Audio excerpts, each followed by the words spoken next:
Hey guys, welcome back to my channel. So today we have my daughter Faith with us, and it is her first time doing resin. She wants to make some ocean themed light switch and outlet covers for her house, and that's what we're going to do today. We are going to be using Let's Resin's resin, which I have not used before. I've used their 4-hour demold, but not their normal resin. So we're going to try that. Now, as I was just explaining to my daughter, on these particular molds, if you've not used them or if you're new, because this is kind of like a beginner's project, um, the actual bottom of the mold is going to be the front of your piece. So you're going to have to work backwards. Now, for the beach theme, which we're going to do is we're going to attempt to do it in 2 pours. Now, these are very, very shallow molds, so I'm not entirely sure how that's going to work yet, but we'll find out.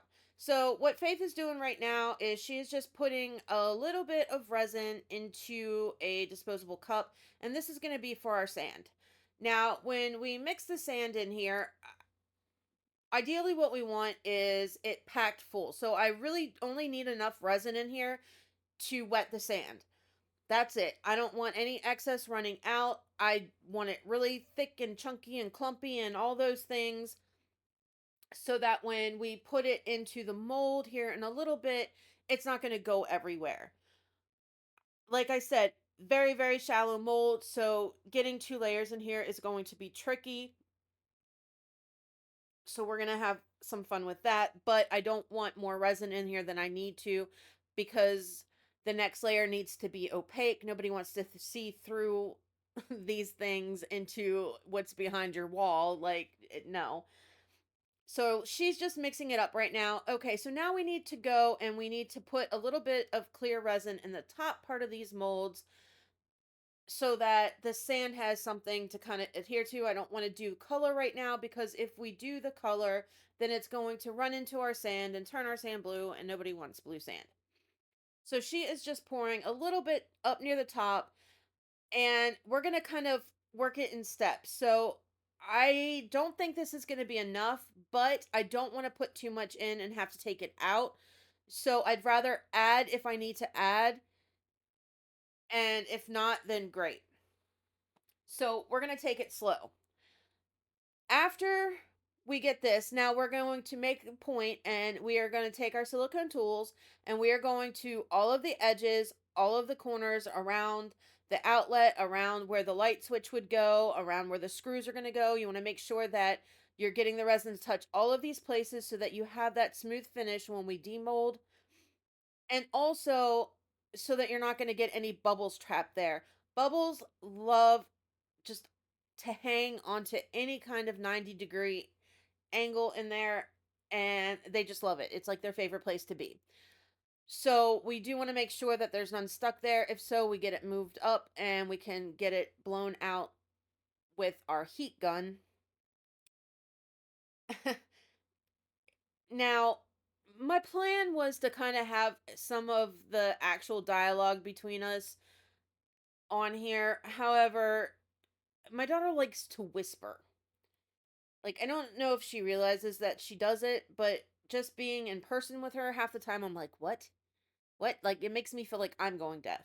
I'm not, but it makes me feel like that. So, unfortunately, when I was going back through and editing which parts to keep, you can't hear her at all. So, it's just me talking to myself, which I'm doing now anyway. So, I just decided to be better just to go ahead and do it this way. Okay, so we have our clear resin in. I added a little bit at the bottom because now we need to put our shells. So you're working backwards. So if you want your shells to be seen, you got to put them in first, right? And then we're going to cover them up with sand. Now, I do have these baby little tiny miniature ones that April had sent me a while back, and we're going to use those today. The only thing I would recommend if you're doing it in a project like this, pay attention to the size of your shells. You don't want something that is going to be too big that it's going to be come up over the top of your mold when it's done. Like, you want that flat smooth finish on the back. You don't want to have to sand or any of that nonsense. So just pay attention. I did have her go through all of the shells and pick out like the smallest ones that she liked that we thought would fit in here. And that's kind of what we're going with. And also, as you lay your shells down, remember that you're working backwards. So put the piece down on the bottom that you want to see when you flip it over. So if I like a certain like a certain part of the shell, I need to put it facing down. Do you understand? So that this way, when I flip it over, I'm going to be able to see the part that I like, not it backwards. You have to, for those of you that are new, and I know a lot of you are, that have been watching me and asking me questions, whatever, you kind of have to think about your mold and think about which way you're doing it. And at first, it can be kind of hard because you got to think in reverse of what you would typically do, you know. But after you've been doing it for a little while, it becomes a little bit easier. So it's almost like second nature. Okay, so we've got our shells in, kind of placed where we want them. Now it's time to add the sand. So do you see how thick this is? Like it's not moving anywhere when I put it on here. And that's what I want. Now what I'm going to do is I am going to smooth this sand over to all of the edges and come up to how high I want this to go. Now it's a beach, so it doesn't have to be even. It would kind of look stupid if it was. So, however it is, it's fine. The only thing that you need to pay attention to is in regards of where you put your shells and where your sand's going to end. Because unless you want your shells floating on the top of the water, you want to make sure that they're covered with sand. And you can see what I'm doing right now is I'm just taking a little bit of the sand that we have left in the cup and I'm just kind of plopping it on top of the shells. I'm not worried, like I said, about it being even or straight or anything like that. I just want these shells, for the most part, covered up. I don't want them floating on top of the water. That's going to look stupid. Now, where I think Faith kind of not necessarily messed up, but where she didn't know because this is the first time is she kind of pushed her shells underneath the sand. And she ends up losing them because of that because there's sand on the bottom and when she pushed them in thinking that it would just go underneath, there was actually kind of went in between the sand. So it's better to kind of just plop it on and let them go than to shove them under after it's already on there. And it's fine. Like it's not a big deal. It's really not. It's a learning lesson, right? I mean, this is her first time doing it and she does a hell of a job, honestly. But it's something that she's learned from, and if she ever decides that she wants to do this again, then she knows what to do and what not to do. So now I'm just hitting it with the heat gun just in case I incorporated any bubbles from all my moving it around. I did add a little bit more resin to it to make sure that that clear resin is touching all the sides, and I'm just kind of making sure that none of the sand went where I don't want it to. And now I'm kind of moving her along and helping her finish up. Gonna do the same thing. She's gonna hit it with the heat gun. Now, she refused to put this heat gun close to it. I had to keep kind of pushing it down. I guess she was scared of I don't know what, but you can, I'm not saying put it directly onto your mold, but you can be up pretty close to it. Like it's not going to hurt anything unless you're keeping it on there for some kind of extended period of time. As long as you're moving it, having it up kind of close is fine. And it actually will do more to the resin than holding it way far back. All right, so added a little bit more resin. She took it out to the corners. Now I'm going to take a little bit out because I feel like I added too much and it's up too high and I'm not going to have enough space for that second layer that we're going to add on here. Couple grains of sand got in here, so I'm just getting those out. And then we are going to let this slightly cure. For time restraints, because she doesn't have anyone to watch her kids while we do this, we are just going to kind of get it all done today. So we're just going to let this set for a few hours just to kind of get to that super thick, tacky stage. Probably about 3 hours in, I'm thinking we should be able to do it with this resin just so that we can get that top coat on and not have to worry about anything. All right, so here we are, and now it's time for that second coat. And we are just going in with two different color blues. Now, I believe I mixed up about 40 milliliters for this. Like I said, super shallow mold, so we don't have to do anything crazy with it. And we're just going to divide it up into the 2 cups. Now, we are going to do a little bit less with the darker blue. I don't want it to overtake it because it's kind of like an up close piece if you think about it. The sand, there's so much sand that I don't feel like you would have a lot of darker blue showing for this. And we are using Rolio micas today. I will have the colors listed in the description box below because I don't remember them off the top of my head. And we're just going to mix them up. Now, when you do this and you're adding that second coat onto uncured resin, like it's tacky and not fully cured, when you go into kind of, if you're not just like dumping it and letting it go and you go to move it around, you want to be careful not to disturb that bottom layer because you can cause issues for yourself. You know, you don't want to sit there and scrape it up and ruin that surface. You kind of, it's nice to do it when it's tacky because it has something to grip onto and it's not just that smooth shiny surface that resin leaves. So you, ideally, for people when you're working in multiple layers like that, that's kind of how you want to do it, so it forms a really good chemical bond. And that's because the resin is still wet underneath, so it's going to chemically bond to the next layer that you're putting on, as opposed to, I think it's a mechanical bond would be the way that if you let it cure the whole way and then you put it on, it's just kind of sticking. So if you were to do it that way, ideally, and I'm guilty of not doing this, like I do it sometimes, but I'm guilty of not doing it. Ideally, you would want to kind of rough it up with some sandpaper in between layers if you let it cure the whole way so that it has something to mechanically bond onto it. I believe that's the right term. I could be wrong, but there are 2 different ways. It's chemical and then there's the mechanical or whatever. You know what I mean? Like one's the chemical reaction to it, and that's what's going to happen today, which, in my opinion, forms a stronger bond between the two, and you don't have to worry about it separating. Just a little knowledge to kind of throw out there for you guys. All right, so now she's adding the color, and because Rolio colors, their micas are so pigmented, we really don't need a lot.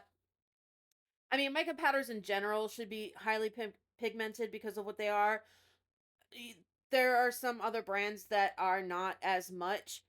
Uh, but in my experience, I've found that Rolio mica powders are very pigmented, and they color your resin very well. Like these little jars that I've had for over a year now, and I mean, not necessarily these colors in particular I don't use all the time, but I've had them for over a year now, and they have lasted. Like it's insane how long these colors last. All right, so now we are just mixing them up. Now, for you newbies who have maybe not started yet, not taken that leap into it, when you mix up mica powder, mix slowly at first. I mean, we all know that you're not supposed to mix resin super fast anyway because of bubbles and all of that.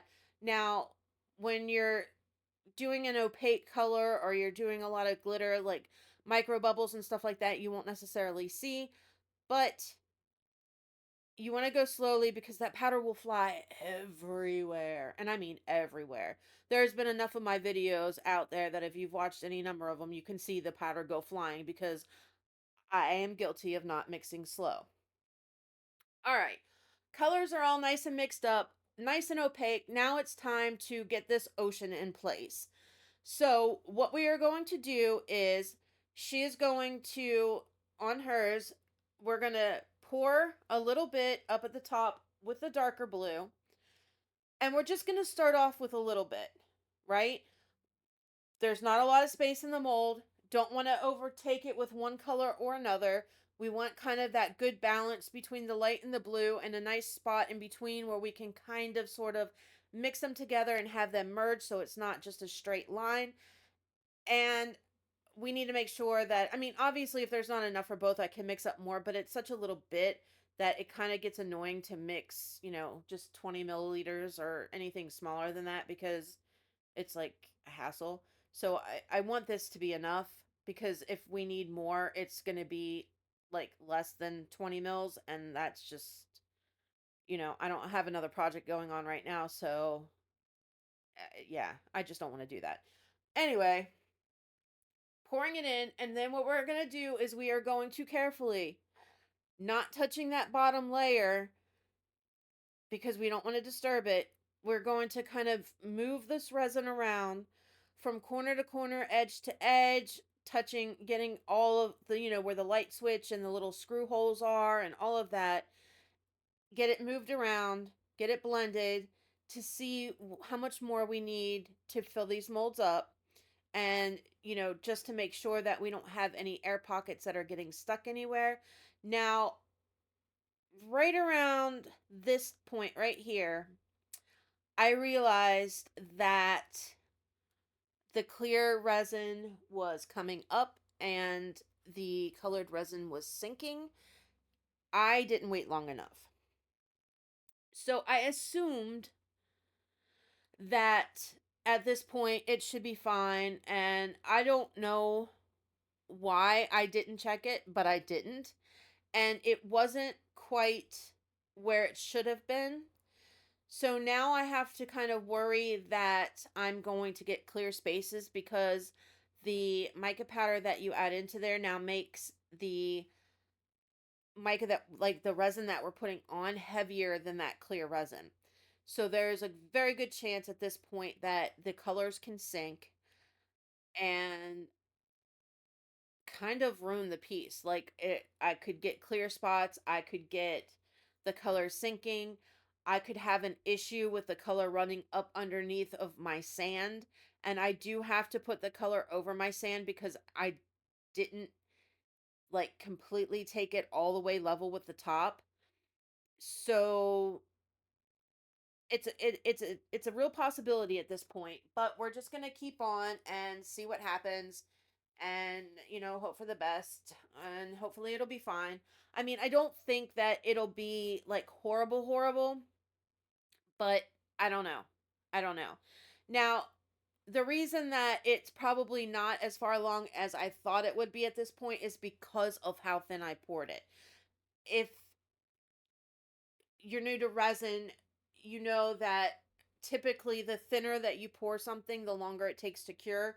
So if I had poured something that was maybe, I don't know, a couple centimeters thick or whatever, it would cure a lot faster than pouring something as thin as I did. Like we're talking, this was like maybe a millimeter. I don't even know if it was 2 millimeters, like how thick I poured it. So it's going to take longer to cure. And because that chemical reaction is slowed down, because there's not as much heating it up in one area, and it takes longer, so I should have waited longer, if that makes sense. So that was an error on my part, not necessarily thinking about the depth and all of that stuff. That's why if you have a lot of resin in a big cup, or if you pour deeper than what it's supposed to, you get a flash cure, right? Because now it's curing too fast because there's too much in one area, too much heat, and then you can get the smoke and the fires and all that stuff. This is the complete opposite of that. I poured a very, very, very thin amount, so it's going to take longer to cure because that chemical reaction, there's not as much heat and all that to make it happen fast. Get it? Got it? Good. Okay. Now, I did smooth over everything. I added a little bit more where I needed to. I'm just kind of blending these two colors here, right where I know that it about should be. And my piece is pretty much done. Now, adding some more onto hers, and I'm going to help her finish it off before it cures and before she's done. So, she's just kind of trying to figure out how to, I guess, go over the sand. Like, she wasn't really sure how to do it and was trying to figure out why mine blended a little bit more than hers did. So we just kind of went over that a little bit, adding some more in a few places because she just needed a little bit more over that sand to cover it. And then we're going to spray them with a heat gun. we're going to heat them up with the heat gun to pop any bubbles and all that fun stuff, and let these babies cure and then see what happens. And hopefully they turn out right, and hopefully that she really likes them, because, this is her first house, so it's always an exciting time when you get to decorate, and I think it's even more exciting when you're decorating for the first time and it's something that you made. Like, it becomes really cool because now it's like, I did that. Not just hey, this is my house and I stuck up a picture. No, I made that and decorated my house with it. Like, it's a whole thing. At least that's how I felt anyway. But yeah, so we're just going to kind of go and finish this up and see how they turn out. So, those of you that are new and haven't quite kind of taken the leap to starting off and actually making that first piece of resin, a little over a year ago, I was you.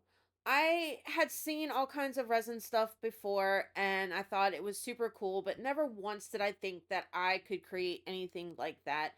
And then I had some things happen and I quit a job that I'd been working at for almost 15 years.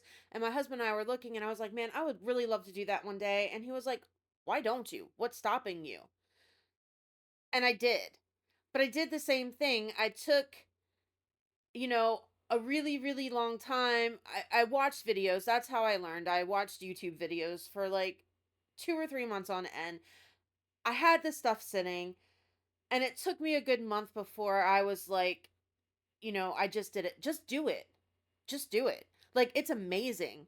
It really truly is. There's nothing to be scared of. And there are so many kits out there that give you all kinds of bits and bobs and things to do with it. Like, just take that leap. It's unlike anything I've ever done before, and I absolutely love it. This Let's Resin kit, the beginner's kit, is awesome. It comes with all kinds of stuff that you could ever want. Like, try it. Just take that leap and that plunge and go for it. All right, and here we are 24 hours later. Now, Faith couldn't be here for the demold, so I am doing it for her. And let's see what we have got. I'm super, super excited, and I kind of feel bad that I couldn't wait for her to be able to come back to do this, but, because it's always, demolding day is always the best, and I kind of feel bad that she didn't get to experience that, but we'll do it again sometime, and hopefully she will. So, we did good, not too much overpour, a little bit here and there on the clear that just kind of got stuck in the middle, but that was easy enough to break off. All right, now this is the one that I did, and you can kind of see in spots where the clear did sort of see through. I mean, it's not super, super noticeable. It's not super bad. It's okay. And I really like it. The shells look cute. I think it turned out really cool. And then this is the one that she did. Again, there's little spots here and there with clear through it, but not too horribly. All in all, it was a great experience. She did a great job. She will be doing another video with me coming out, I think probably next week. But that's a wrap on this one, guys. Like, subscribe, share, all that good stuff. I will catch you guys on Thursday in the next one. Love ya. Bye.